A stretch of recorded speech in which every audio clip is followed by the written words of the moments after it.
체스의 정신 차려 이 친구야.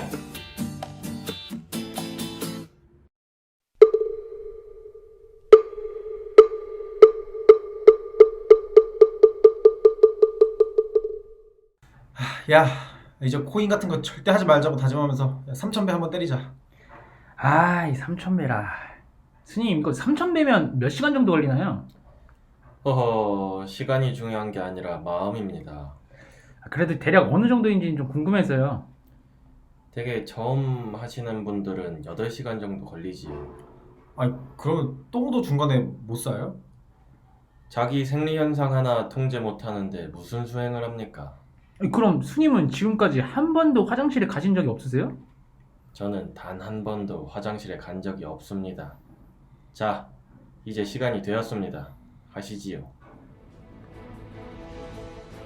시방 3세 제불보살님과 역대 조사님들께 지극한 마음으로 이 몸 다 던져 참여하고 발언합니다.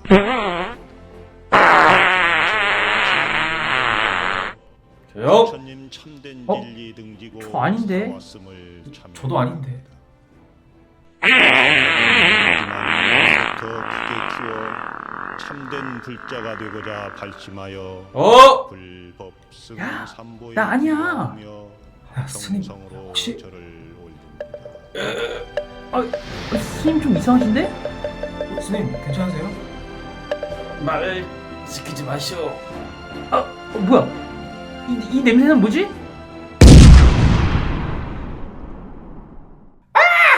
거대한 똥폭탄이다!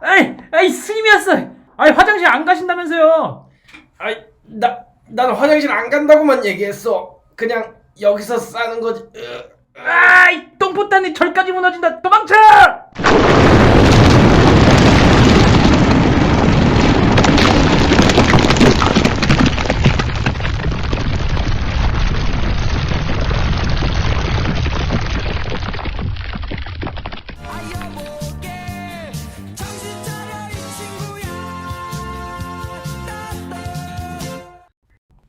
네, 블록체인 정보통 블로킹. 오늘도 체스님, 기린님 나와 계십니다. 안녕하세요. 안녕하세요.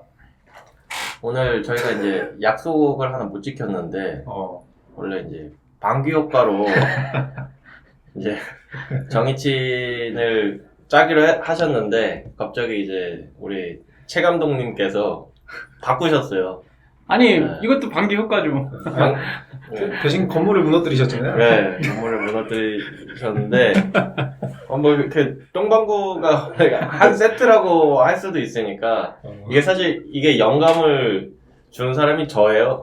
그래서 뭔가 근황 얘기하면서 아, 그거는 좀 오해인 게, 얘기하자면, 아니, 왜 갑자기 재발절이었는지 모르겠지만, 전혀, 아니에요? 아니고, 어, 예전에 지붕 뚫고 하이킥에서, 네. 그 장례식장에서 저기 이순재 할아버지가 네. 이제 참다가 이제 그거를 아, 해가지고 네. 가발 날라간 그게 영감이었어요. 왜 갑자기? 그렇군요. 아니 근데 하필 이제 우연치 않게 저도 이런 뭐예요? 사례가 최근에 있었어가지고 아, 예. 혹시 뭐 공포탄인 줄 알았는데 실탄을. 헬스장에서 볼일을 봤는데 이게 수압이 약해서 엄청난 불상사가 일어났다. 그래서 이제 이거 운동하러 들어가자마자 그런 일이 일어나서 이제 뭐 어떻게 막 멘붕이 온 거죠. 근데 이제 어쨌든 알려야 되니까 제가 이렇게 막 열심히 이제 사후 처리를 하려고 시도를 했지만 시도를 할수록 더 상황은 악화가 되고 이제 화장실 변기 칸에서 시작했던 게 이제 화장실 전체로 퍼져나가기 시작해서 이거는 진짜 이거 다른 사람도 피해 줄 수도 있고 이게 업장에도 피해를 드리는 거기 때문에 재빨리 이제 가서 데스크로 그거 가서 어떻게 수습을 했어요, 그래서 했죠. 근데 했는데 그 직원분이 어떻게 바로 하시더라고요. 처리를 하시더라고요. 근데 이제 얘기를 할 때 되게 순간적으로 좀 이게 내가 볼일 본 거라고 이거 얘기를 해야 되나 아. 아니면 누가 남이 이렇게 하고 갔는데 내가 발견한 척 해야 되나 이렇게 순간적으로 갈등을 하다가 이제 이실직고 하고 사실 제가 했다 죄송하다 이렇게 말씀드리니까 봉천동 똥쟁이. 아니 지역은 얘기 안 했는데 왜 아무튼 거기 그 직원분이 굉장히 친절하게 왜냐면 그 전에도 계속 그런 일이 있었대요. 이게 수압이 약해서 아, 그래요? 예, 항상 저도 붙어있던 거 봤거든요. 수압이 약해서 조심해달라. 근데 뭐 생리현상을 어떻게 조심을 하겠습니까? 그냥 나오는 대로 하는 거지. 수압이 약하니까 조심하세요가 아니라 이때 똥금지. 아무튼 그렇게 해서 뭐 잘 해결이 됐다. 직원분께 아, 근데 이거는 제가 명확히 좀 말씀을 드리는 게 솔직히 이거는 진짜 정해친의 일도 상관이 없었어요. 이게 방기 효과를 가지고 표현을 하려다가 재밌게 웃기려다가 원래 이제 그 막 피리방구 있잖아요. 이렇게 나오는 거, 그게 이제 잘못해가지고, 그 아까 기린씨 표현하시듯이, 공포타는 실탄화하는 현상 약간, 이렇게 가야지, 미국에서 이제 잠방구가 이제 똥방구 돼서 나오는데 약간 이런 거를 이제 하려다가, 이게 길이가 너무 길어지는 거예요. 이게 하다 보니까 자꾸 그런 걸 표현하려고 그러니까. 그러니까 압축적으로 한 방에 표현하려고 하니까 건물 무너뜨리고 이런 거지, 이 에피소드는 전혀 영향이 없었고, 오히려 이걸 먼저 썼어요. 이걸 먼저 쓰고, 이제 이 사건이 벌어진 거라 가지고 알겠습니다. 제가 써가지고 이게 저주가 걸린 건가 이런 생각도 아쉽네요. 제가 영감을 드렸다고 하면 좀 이렇게 내심 왜냐면 그게 아니야. 이게 지인 팔아가지고 웃기려는 거잖아요. 그러면 그거는 아니고 이게 얼마나 이게 좀 민망한 잘 본인으로서 민망해요. 그리고 이게 나쁜 게 아니잖아요. 뭐 바닥에다가 한 것도 아닌데 그냥 수압이 안 좋은 거니까. 아니, 결과적으로 바닥에 한 것처럼 됐는데 아무튼 식사 중에 들으시는 분이 만약에 계시다면은 죄송. 어차피 이거 다 주무실 때 듣는 거라서 절대 식사 중에 안 돼요. 어쨌든 뭐 야식을 드실 수도 있으니까 이쯤 하고 다음 근황 얘기해 주시죠.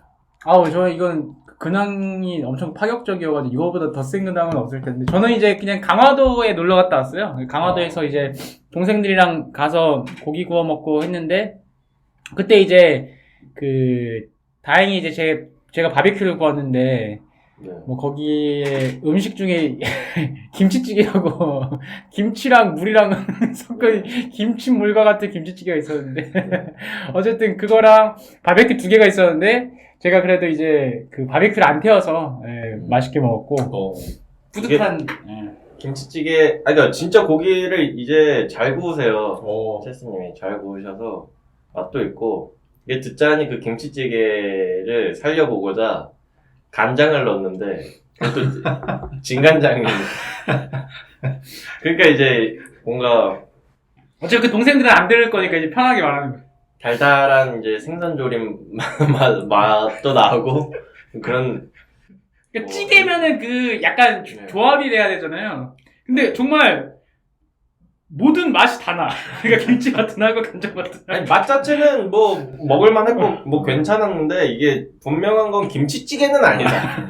김치찌개란 편견을 버리면 됩니다. 그렇죠. 그렇게 보고 이렇게 지우고 먹으면 괜찮다. 네, 저는 지난주에 좀 일이 있어서 이제 시골에 갔다 왔는데 올라오다가 올라오는 한 6시간, 7시간 걸리거든요. 그래서 이제 그 시간 동안 더글로리 2를 싹 몰아서 이제 다 정주행을 완료를 했습니다. 장안의 화제였던 드라마들이 완료했는데 확실히 화제가 될 만큼 재밌었고 마무리도 이전에 재벌집 땡땡아들에서 마지막에 땡땡꿍 이렇게로 거의 끝났는데 이거는 마무리가 깔끔해서 재밌게 잘 봤다. 이게 2가 끝인가요, 아예? 끝으로 알고 있어요. 더 안 나오는 걸로 알고 있는데 나쁜 주인공 나쁜 사람들이 이제 권선징악 당해가지고 상당히 깔끔하게 끝나서 좋았다. 이게 근데 뭐 더글로리가 학폭 내용인데 감독님도 학폭을 하셨다고 그래가지고 이걸 소비를 해야 되나 말아야 되나 그런 생각을 했었는데 요즘에 학폭이든 어쨌든 이런 폭력 문제 관련해서 사회적으로 굉장히 또 이슈가 많이 되는 것 같아서. 근데 이제 그게 요새 그런 생각도 좀 많이 들어요. 그러니까 사회적으로 좋아지는 거예요, 어쨌든 간에. 근데 이제 과거에도 우리는 이제 이런 거죠. 재밌는 드라마를 만든 PD가 사실은 그 드라마 현장이 굉장히 열악하잖아요. 네. 그래서 막 스태프들 때리고 갑질하고 있는 건 옛날에는 일상이었어요. 근데 우리는 이게 재밌게 보잖아요. 네. 재밌게 봤잖아요. 모르니까. 네네. 근데 지금은 이제 그거를 수면 위에 계속 드러내면서 이제 그 어떤 잘잘못을 따지기 시작한 거죠. 그러니까 과거에는 사실 모르고 넘어가는 부분들인데 재밌게 본 거고, 이제 요새는 이제 사실 불명도까지 가잖아요. 네. 그러니까 사회가 좋아지면서 한편으로는 이제 그렇게 되면은 그 우리가 뭐 돼지고기를 먹으려고 했을 때 그 유통 과정에서의 어떤 그 부조리함 같은 것들이 있으려고 한다면 사실은 소비할 수 있는 것들이 좀 많이 사라지는 거 아닌가 그런 생각도 들어요. 그리고 또 이게 역차별 혹은 뭐 역갑질이라고 표현을 해야 되나요? 그런 좀 이제 아닌 말고식의 그런 네. 막 고소고발들도 많고 막 악의적인 어떤 그런 선동 행위들도 많고 그러다 보니까 이게 사실 좀 부작용도 확실히 있는 것 같아요. 그 부작용이 또 가벼운 부작용도 아니고 되게 심각한 누군가의 인생을 망칠 수도 있는 그런 부작용이기 때문에 저는 이번에 WBC 보면서 정말 안우진 선수 생각이 많이 났거든요. 근데 안우진 선수가 사과도 하고 막 글도 올리고 다 올렸는데, 그러니까 솔직히 이런 생각도 들어요. 그럼 뭐 어느 정도까지 해야지 그러면 그 선수는 이제 실력으로서 이제 인정받을 수 있는가, 뭐 이런 것들이 있잖아요. 뭐 때린 거 해가지고 뭐 처벌을 받고 뭐 이렇게 다 했어요. 그러면은 이제 뭐 다시 뭔가 기회를 주든지 뭐 해야 되는데, 뭐 추신수 선수 괜히 말 꺼냈다가 막 그거 됐고 하니까 야구 개판되고. 근데 사실 지금 미국 선수들이나 일본 선수들이 뭐 과거에 학폭이 없었던 선수들이 과연 있을까라고 했을 때 있을 수가 있단 말이죠. 다 없지는 않았을 거란 말이죠. 근데 이제 실력으로 뽑으니까 국가대항전에서 일본이 이번에 우승했잖아요. 근데 오타니 선수 엄청 어리잖아요. 근데 이제 우리나라 같은 경우는 맨날 그 김광현, 양현종 나오면 또 이제 나이 들어가지고 이제 구속도 안 나오는데 못 던지니까 욕하고 이러는 게 사실은 좀 안타깝다는 거죠, 솔직히. 갑자기 학폭 얘기가 좀 되긴 하는데, 그러니까 이게 추신수 선수가 이렇게 똑같이 발언을 했잖아요. 그 대중의 어떤 질타를 받았었는데, 그 의견도 맞아요. 아, 용서와 그런 거는 대중들이 하는 게 아니다. 당사자가 하는 거지, 뭐 피해자가 하는 거지. 왜 주변에서 뭐 이거를 이 정도 했으면 용서해주는 게 맞다. 이렇게 할 게 아니다. 너네가 피해받은 거 아니니까 자격 없다. 그 말도 저는 맞다고 생각을 해요. 대신에 좋은 의도로 또 주변에서는 다 빠져야 돼요. 그러니까 용서하지 말아라 주변에서 이 얘기도 하지 말아야 돼요. 용서해줘라 이런 얘기도 하면 안 되지만 저 새끼 용서하면 안 돼라고 여론을 조장해서도 안 되는 거예요. 그러니까 똑같이 조건을 들이밀어야지. 아, 용서하면 안 돼 주변에서 막 와 해가지고 그렇게 하는 선동은 괜찮고, 용서해주자 이런 선동에서는 안 돼. 그거 피해자가 하는 거야. 이래버리면 이거는 사실 불공평한 거죠. 그러니까 완전 피해자한테 맡길 거면 좋은 의도건 나쁜 의도건 둘 다 이제 빠져주고 완전 온전하게 피해자한테 맡겨야 돼요. 그게 저는 공평하다고 생각을 해서, 뭐 추신수 선수와 이제 체스님의 말씀이 사실 전달하는 과정에서 듣는 사람에 따라 뭐 오해가 생길 수도 있는 얘기이기는 하지만, 그렇다고 해서 막 틀린 얘기라고 생각은 또 안 한다. 그래서 어쨌든 뭐 가장 중요한 거는 갈등을 자꾸 조장하면서 그걸 자꾸 화해할 생각은 안 하고 조장만 하는 그런 게 좀 문제가 아닐까 생각이 들면서, 이런 무분별한 갈등 조장을 막기 위해서 블록체인을 도입하자. 오늘 주제가 근데 과연 조정이 될지 잘 모르겠는데. 네, 아무튼 오늘 주제로 학폭 얘기는 어쨌든 빨리 마무리하고. 네, 오늘 주제는 이제 STO 사업 구조인데요. 그 예전에 그 STO 가이드라인을 이제 저희가 설명을 드렸잖아요. 뭐 이게 유명무실하다, 뭐 그냥 뭐 증권 하는 거, 뭐 금융이가 금융이 한 거다. 이제 이렇게 얘기는 이제 해드렸는데, 또 이제 시장에서는 또 거기에 대한 이제 반응으로서 이제 협의체라는 게 생기고 있어요. 그래서 어쨌든 간에 STO를 가지고 왜 이렇게 증권사들이 좋아하고, 그 다음에 이제 어떤 목적으로 이거를 들어오려고 하고, 그 다음에 이제 어떤 식으로 얘네들이 추진하려고 하는지를 좀 이제 말씀을 드리면서 좀 뭐라 그럴까, 이게 사업성이 있는지 아니면 해볼만 한 건지 좀 요런 부분을 좀 같이 고민을 해보면 좋겠다라고 해서, 일단 협의체에 관해서 좀 설명을 드리면은, 일단은 이제 발행과 유통을 분리시키는 거를 이제 기본적으로 두기 때문에 이제 발행사의 어떤 계좌를 관리하는 이제 증권사들과, 그 다음에 이제 토큰 증권을 발행하는 회사, 그러니까 조각 투자 업체일 거예요. 그러면 발행사, 그 다음에 이제 유통사, 그리고 이제 증권사가 계좌 관리를 하는데, 어쨌든 블록체인에다가 기록을 해야 되잖아요. 그러니까 그 기록을 할 이 블록체인 기술 업체, 이렇게 크게 4가지 부류의 업체들이 모여서 연합을 하고 있어요. 그래서 이제 계좌 관리인 증권회사 같은 경우는 뭐 신한투자증권, 미래에셋증권, 한국투자증권, KB증권, 키움증권, 뭐 삼성증권, SK증권이 있고요. 조각투자 사업자는 이제 루센트블록, 펌블, 카사, 세종텔레콤, 아트투게더 뭐 요거에 될 거고, 그 다음에 이제 비상장 주식 중개업자는 이제 증권플러스 비상장, 서울거래 비상장, 그리고 이제 38 커뮤니케이션 이렇게 돼 있고, 뭐 블록체인 기술회사는 코스콤, 람다256, SK CNC, 블록코, 뭐 코인플러그 이런 회사들이 이렇게 있어요. 그러면 이제 여기서의 사업 구조는 이제 어떤 게 있냐면은, 이 토큰 증권이라고 하는 거는 이제 투자계약 증권인데, 이게 이제 새로운 산업인 거예요.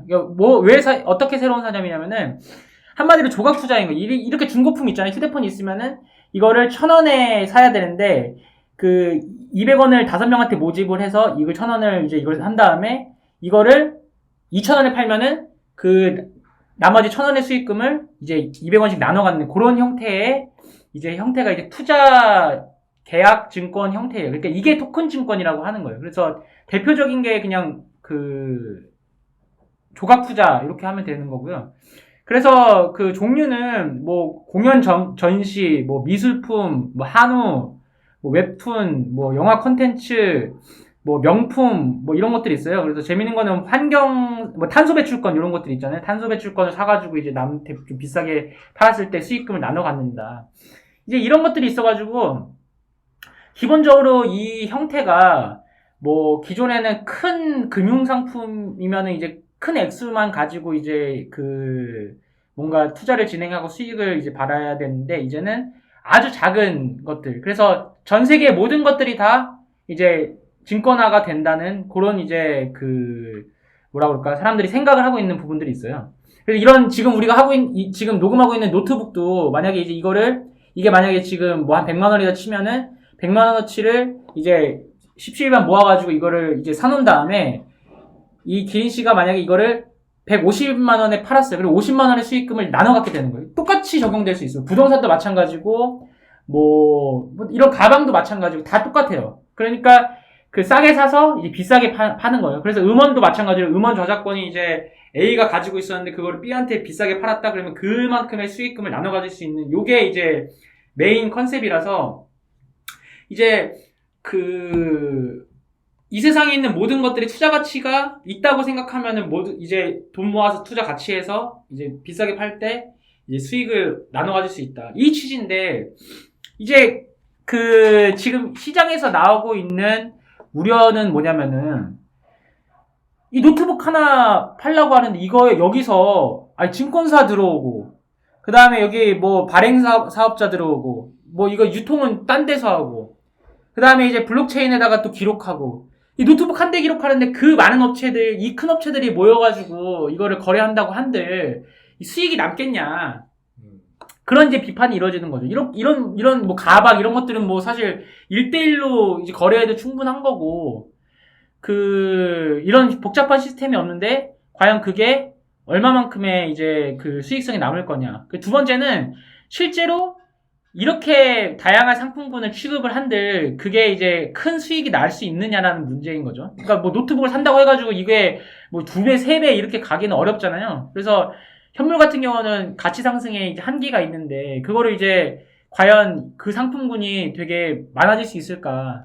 그 대표적인 게 사실은 이제 그 크라우드 펀딩 모델이 있거든요. 그 크라우드 펀딩 같은 경우는 이제 여러 가지 막 아직 시제품도 없는 제품들에 있는 것들을 막 일단 돈부터 모아가지고 이제 나중에 상품을 주겠다 이렇게 된 건데 사실 그 크라우드 펀딩 시장도 성장하다가 지금 정체기에 들어있어요. 그리고 이제 그 재무제표 보면은 거의 영업비용이 많아가지고 거의 적자가 많이 나고 있는 상태거든요.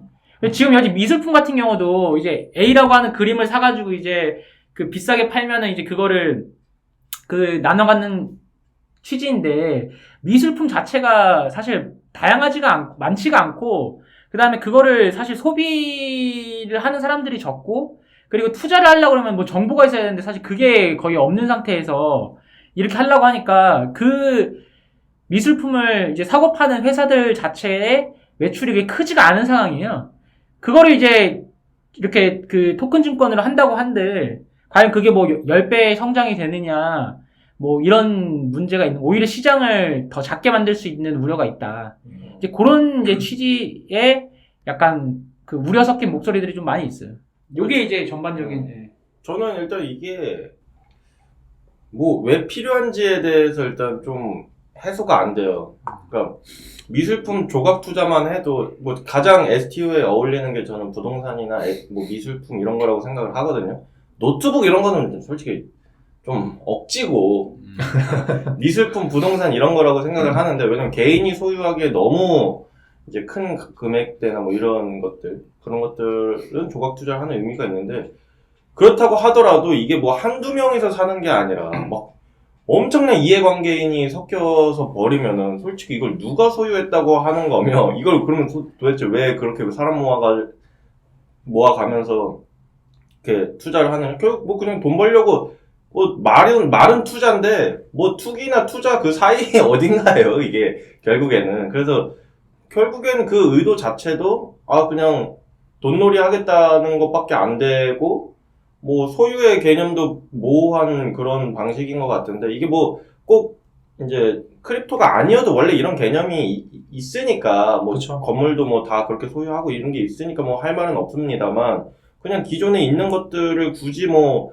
크립토로 토큰 발행을 해가면서까지 그렇게 한다는 것 자체가 더 돈놀이 하겠다는 뭐 이런 좀 불순한 의도로밖에 저는 안 보여서 그게 조금 아쉽고 한우 이런 거는 솔직히 이거는 진짜 억지 오브 억지인 게 한우는 먹으면 없어지는 걸 이걸 어떻게 한우는 좀 네. 그런 게 있어요. 그 한우는 먹을 때까지 성장을 되게 많이 해야 돼요. 그러니까 어릴 때부터. 소예요. 그 소에 투자하는 거. 소에 투자를 하는 거라서 만약에 내가 되게 소 한 마리당 이제 한 800만 원씩 든대요. 이렇게 하려고 그러면. 근데 그거를 한 마리만 키울 수 없잖아요. 굉장히 많이 키워야 되는 거예요, 소는. 그러니까 이 벤카우라고 하는 회사인데 여기는 흑자예요. 되게 잘 돼요. 그러니까 예전부터 그런 목장을 운영하던 분이 딱 이게 필요하겠다라고 해가지고 아예 그 투자금을 모아서 아예 소를 이제 몇십 마리씩 키우는 거예요. 그리고 나서 그 소가 되게 잘 자라가지고 비싸게 팔리면 이제 그때 수익을 얻는 건데 여기는 보통 이제 수익률이 한 20%? 그래서 이런 게 있어요. 소가 갑자기 죽어버리면 어떡하냐, 뭐. 이런 류의 이제 걱정인 거예요. 소가 갑자기 죽으면 어떡하고, 뭐, 관리가 잘 되고 있는지 어떡하느냐, 뭐, 이러면은, 뭐, 분기별로인가, 뭐, 이렇게 해가지고 사진을 계속 올려요. 얘가 소가 잘 성장하고 있다, 이런 것들을 잘 보여주고.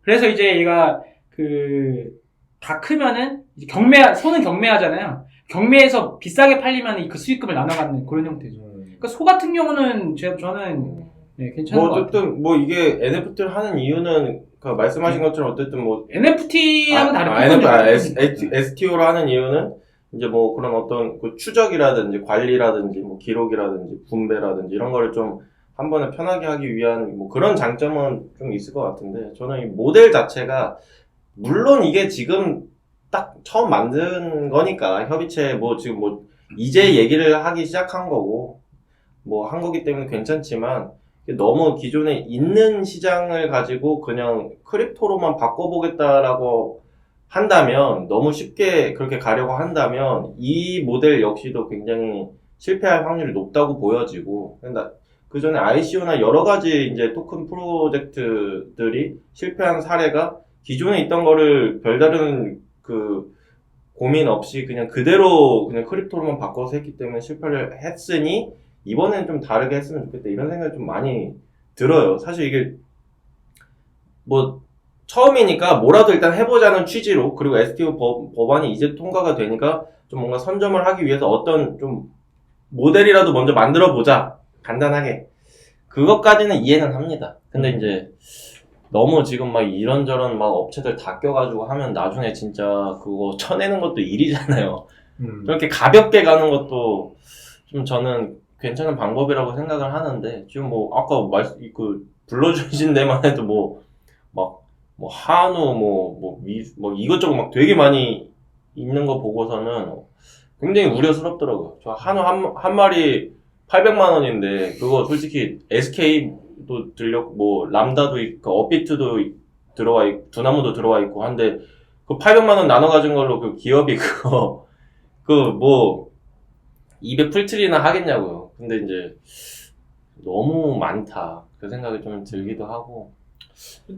그러니까 그 가이드라인도 그렇고 뭐 이제 체스님이 이제 그 관련된 자료들 이렇게 올려주셨는데, 뭐 저는 이제 당연히 뭐 법 전문가는 아니고 이제 그냥 이제 대충 뭐 단어 뜻 이제 모르는 거 있으면 살펴보고 뭐 대충 이제 이해를 하려고 노력을 하는데, 이렇게 전체적인 흐름을 봤을 때 사실은 어쨌건 거기 뭐 여러 가지 그 중간 다리 역할을 하는 업체들이 많고 이제 하는 건 알겠는데, 내가 발행을 해야 되는 뭐 스타트업이라든지 아니면 뭐 이제 사업을 하는 사람 입장에서는 왜 이걸 이렇게까지 내가 해가지고 토큰 증권으로 발행을 해야 되냐 라는 그 좋은 점을 아직은 발견을 잘 못하겠더라고요. 저도 딱 그러니까 이제 뭐 예전에 사실은 예전에 이미 ICO를 했던 코인을 발행했던 기업은 그때 규제가 없었으니까 굉장히 그냥 거의 없는 비용으로 이제 그런 펀딩을 뭐 한다던가 아니면은 유저들한테 그런 뭐 다양한 형태의 뭐 마케팅이나 뭐 다양한 방식으로 이런 것들을 제공할 수가 있었는데, 뭐 토큰 증권은 뭐 말은 뭐 토큰 어쩌고저쩌고 하는데 사실은 이제 뭐 레귤레이션을 다 지켜야 된다고 하면은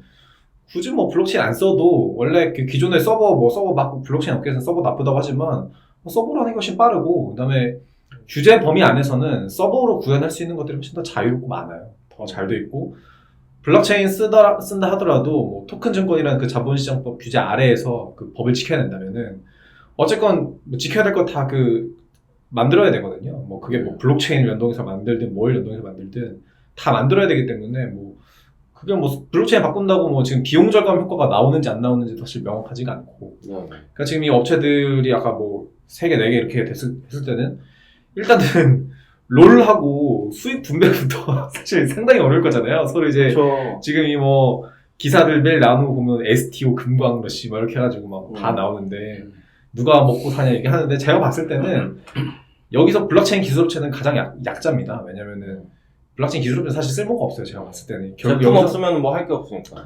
그러니까 그 뭐 가이드라인도 그렇고 뭐 거기서 뭐 코인이 없어야 되고 어쩌고 하니까 하는 거 보면은 뭐 블록체인 그냥 프라이빗 블록체인 써도 되고 그냥 그냥 서버 갖다 쓴 다음에 블록체인이다라고 하면 돼요. 그냥 그 말로 하는 블록체인이라 하면 되고 해시값만 어디다 남기면 되는 거고, 뭐 블록체인 같은 건 전혀 중요하지 않은 것 같고, 그냥 이제 규제를 잘 지킬 수 있는 그 사업자, 그 다음에 그 망하지 않을, 그리고 이제 기사에 이제 나쁜 이름으로 기사가 나오지 않을 회사, 이런 게 좀 더 중요한 것 같지, 뭐 기술 사업자는 그렇게 크게 중요하지 않다라는 생각이 들고, 그 다음에 이제 여기에 그 해당 플랫폼을 만든 플랫폼에다가 그 많이 그 발행을 해줄 그 사업자를 모집할 수 있는 영업 능력, 뭐 이런 것들을 많이 보지 않을까 싶고, 뭐 기술 사업자는 뭐 그렇게 그냥 외주로 보는 게 나을 것 같아요. 네. 그런 느낌이고, 그런 입장에서 봤을 때는, 그러니까 전체적으로 봤을 때는 발행하는 그 사업자 입장에서도 뭐 아까 뭐 크라우드 펀딩 뭐 다른 것들도 있고 이렇게 한데 막 굳이 막 이 토큰 증권이라는 방식을 써가지고 해야 되는 이유도 잘 모르겠고, 뭐 블록체인 해가지고 뭐 예를 들어서 뭐 개인키가 있다 그러면은 그 개인키 관리하는 게 오히려 더 어렵거든요. 유저 입장에서는. 그러니까 그럼 개인키 없애서 그냥 뭐 카카오 로그인이나 뭐 이렇게 할게, 그러면 뭐 블록체인 아니어도 되잖아요. 뭐 프라이빗 블록체인으로 뭐 코인 없이 해야 된다고 하는 거니까.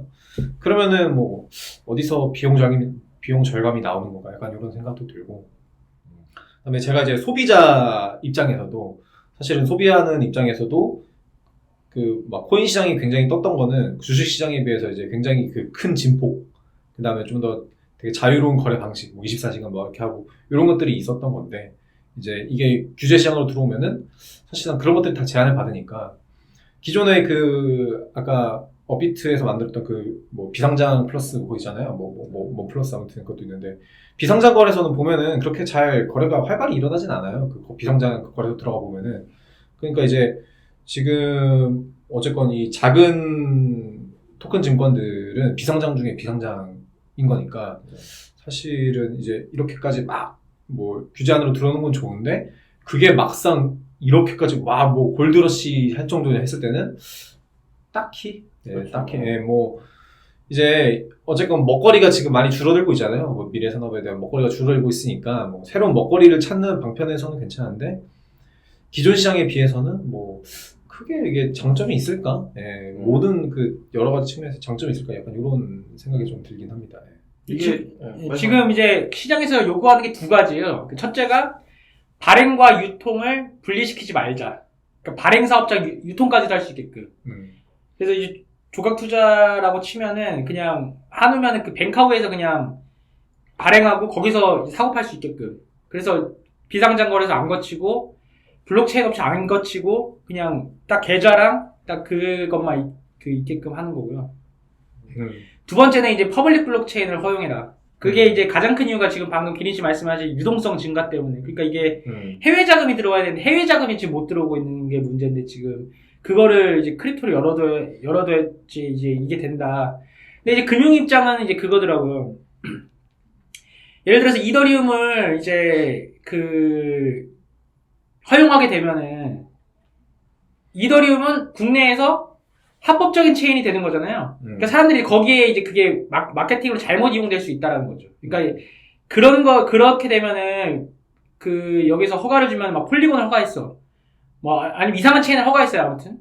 그러면 이제 그 코인이 금융위가 인정한 체인이다. 이렇게 해가지고 또 투기적인 성향이 있을 수 있기 때문에 금융위가 경계하는 그 부분이더라고요. 그러니까 잘못된 시그널로 인해서 시장에 혼동을 주는 거를 이제 어쨌든 간에 공공기관이다 보니까 그거를 경계를 하는데 그래서 지금 현재 어떤 식으로 지금 논의가 이루어져 있냐면은 규제 샌드박스로 일단 발행과 유통을 부분적으로 이제 일단은 허용을 하고 아마 액수 제한이 될 거예요. 그리고 두 번째가 이제 퍼블릭 체인도 아주 제한적인 환경에서 일단 시범 사업을 한 2년 정도 하는 정도로 이제 결론이 나지 않을까 그렇게 보고 있어요. 지금. 저는 아까 말씀해 주신 것 중에 첫 번째 발행하고 유통 거래하는 거 이거가 좀 어떤 생각이 들었냐면은 지금 이제 주식 거래소들 같은 경우에는 증권이라는 게 사실 다 통일되어 있는 성격을 지니고 있어요. 그 말은 뭔 말이냐면 얘네들이 그냥 기존에 딱 법에 되어 있는 주식이라서 그냥 종이로 그냥 거래될 수 있는 거고 진짜로 이제 그냥 기존의 지분의 성격만 딱 지니고 있는 건데 지금 이제 만들어지고 있는 아까 미술품, 한우 지금 다양한 성격의 것들 있잖아요. 이게 근데 사실은 발행 사업자랑 이제 유통 사업자가 분리되면은 발행하는 쪽에서는 다양한 미술품, 한우, 이런 다양한 것들을 다루게 되고 또 거래 쪽에서도 이거 다양한 것들을 다 이제 다루게 될 거잖아요. 근데 사실은 한우 아까 다루는 뱅카 같은 경우도 그 한우를 하는 업체가 사실 제일 잘 알아요. 발행을 하는 방법, 그 다음에 발행을 한 다음에 그걸 어떻게 연동하는지, 그 다음에 그게 거래될 때 어떤 방식으로 거래돼야 제일 좋은 건지, 이런 것들도 사실 잘 아는데, 지금 나오는 이런 크라우드 펀딩, 토큰 증권 이렇게 하는 것들은 기존하고 다른 점은 결국 따지자면은, 이런 증권성을 지니고 있지만, 실제로도 어떻게든 뭔가 이용될 수 있는 실물하고도 연계될 수 있는 가능성들이 있고, 그것들이 기존 주식 거래소에 있는 그런 지분 형태의 주식들보다 훨씬 다양하고 자유롭다 이런 것들이 있거든요. 근데 이제 이런 플랫폼이 만들어질 때는 상품을 다루는 업체가 만드는 게 사실 가장 서비스를 잘하고 서비스를 사용한 유저들도 좀 자연스럽게 쓸 수가 있어요. 근데 이제 이거를 그냥 한우도 딱 이틀에 맞춰야 되고 미술품도 딱 이틀에 맞춰야 되고 이것도 딱 이틀에 맞춰야 되고 이러면 사실은 이제 거기에 올라가 있는 대부분의 상품들이 사실 이제 실제로 외부에서 유통되거나 우리가 소비자들이 쓸 때에는 되게 좀 어렵게 쓰여질 수밖에 없다. 그래서 일률적으로 사실은 모두가 딱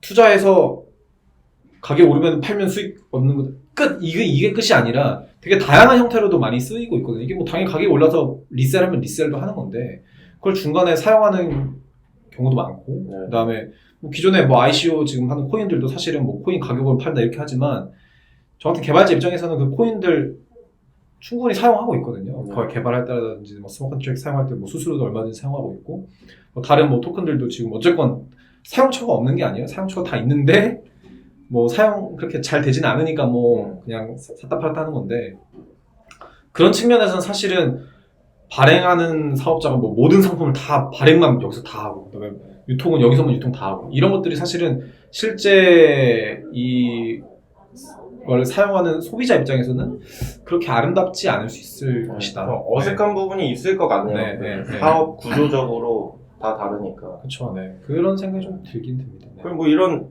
판매된 우리가 기업 입장에서만 또 지금 생각을 했는데 그 실제로 사는 엔드 고객, 유저, 엔드 유저, 네. 네, 엔드 유저 입장에서도 이게 뭐 가치가 물건 상품 가치가 많이 뛰어야지 본인이 산 의미가 있는 거잖아요. 그렇죠. 근데 사실 기업이나 이런 거는 조금 뛰어도 그 금액대가 차원이 다르기 때문에 기본 일반 주식 증권들은 그렇기 때문에 투자 가치가 있는데 이런 뭐 미술품 하나, 뭐 한우, 그러니까 소 한 마리, 뭐 그러니까 여러 마리든 뭐 그런 거에 투자를 해서 과연 수익성을 얻어갈 수 있을까? 당연히 뭐 기업들이야 뭐 그 토큰을 팔았으니까 바로 수익은 나지만 그 토큰을 가지고 있는 사람이 다시 또 엔드 유저들이 그 수익을 얼마나 가져갈 수 있는 모델인가라고 했을 때는 사실 제가 봤을 때 그렇게 매력적인 상품은 아직 없을 것 같다는 생각이 들거든요. 아니 이런 거에 투자할 바에 그냥 일반 주식 그냥 투자하지 좀 이런 사람들이 많을 것 같아요. 그래서 아직은 조금 매력적인 상품이 없지 않나 그런 생각을 조금 해보면서 좀 한 줄 논평 해볼까요? 안고 없는 찐빵이 되면 안 된다. 약간 이런 식으로.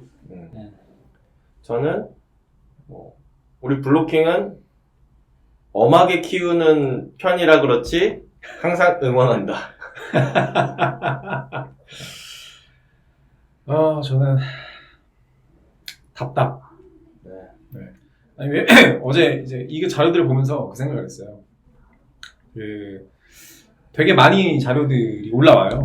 근데 여기에 들어온 지 사실 이 증권이라는 블록체인에서 증권이라는 단어 본 게 2017년부터 지금 7, 8, 9, 0, 1, 2, 3 지금 7년, 8년째인데 논의가 진전된 게 없어요. 없어요. 그냥 하지 마세요. 네. 하지 마세요고 모르겠다. 지금 한 8년, 9년째 이러고 있으니까 내년에 달라질까? 내후년에 달라질까? 그런 생각이 듭니다.